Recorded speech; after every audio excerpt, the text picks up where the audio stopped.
My name is Yasuo Yamashita. I was born on November 22nd, 1919 by a midwife, and my home was 1705 Walnut Street.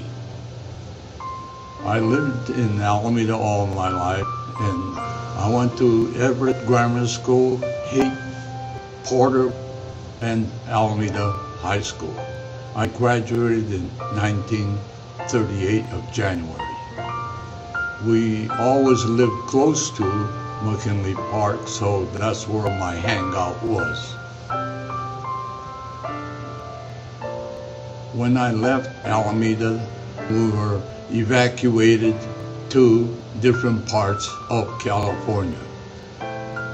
My family decided to go to the free zone. If you lived east of Highway 99, they said they won't put you in camp. So we went to Sanger, California, which was east of Highway 99. Then they came out with a new law saying that you had to be out of California.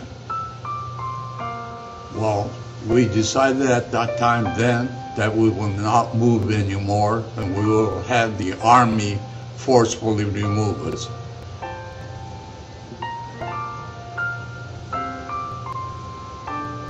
The Army took us to Gila Indian Reservation.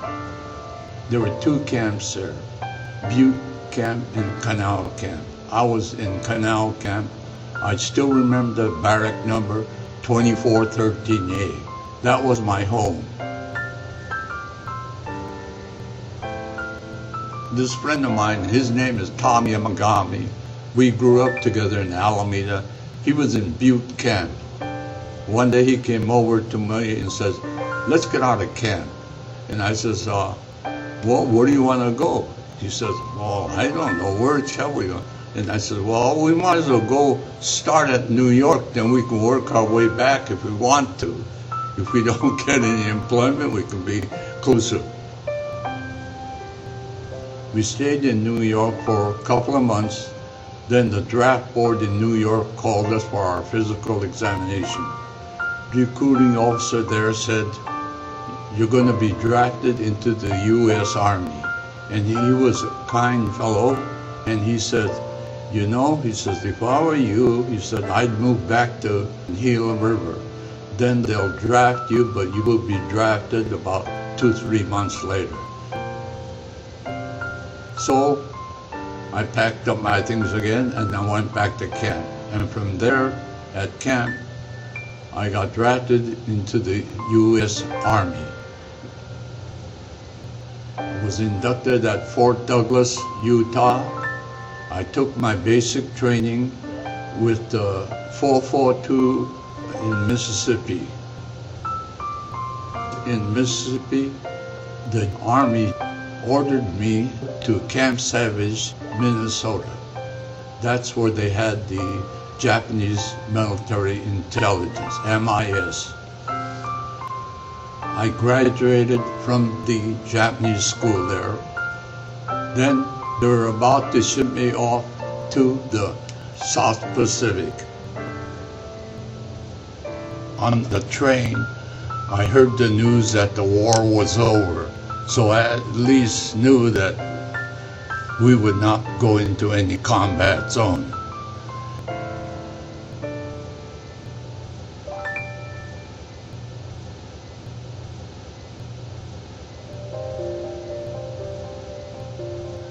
After I was at Fort Snelling for a month, they formed a group of 125 MIS graduates. I was included in that group. We shipped out 125 of us, all Japanese Americans, and we went and landed in Yokohama in October of 1945. We lined up on the wharf, 125 of us Nisei soldiers. There were many Japanese civilian people. They wanted to know what was going on. When they saw 125 Japanese American soldiers lined up, they figured we were Japanese citizens that were captured during the war. We were prisoners of war and were being returned to Japan. One elderly lady finally got up the courage to come up and ask me, "What South Pacific island are you coming from?" I had to think. Then I told this elderly lady that we were not Japanese prisoners of war returning to Japan. We were Nisei Japanese-American soldiers from the United States that came to occupy Japan.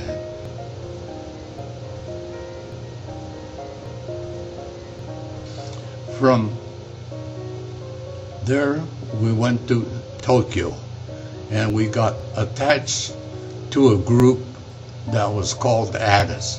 That was an Allied Translator Interpreter Services.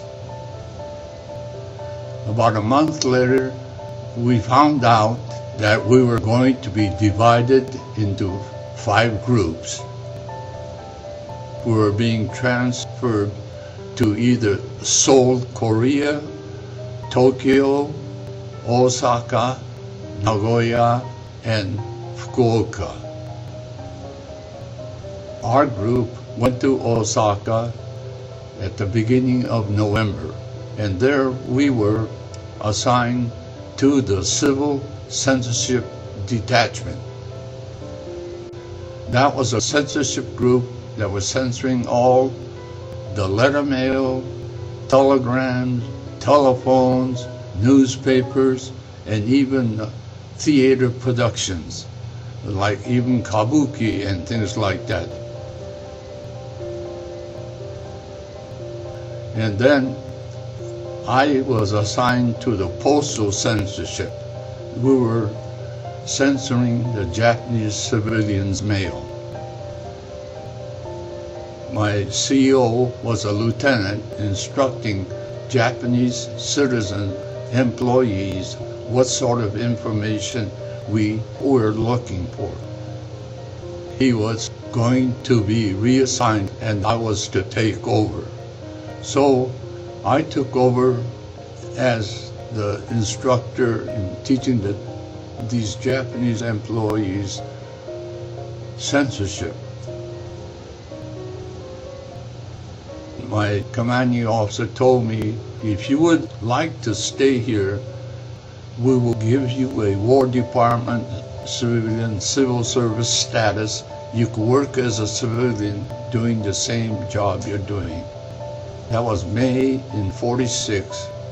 I accepted that position and I stayed there for 2 years. I got married in Japan also. Then I came back to Alameda to join my brother and my parents. I worked for the Postal Service and retired in 1977. And I guess I'm living under retirement, and I am 91 years old now and still going strong, I hope.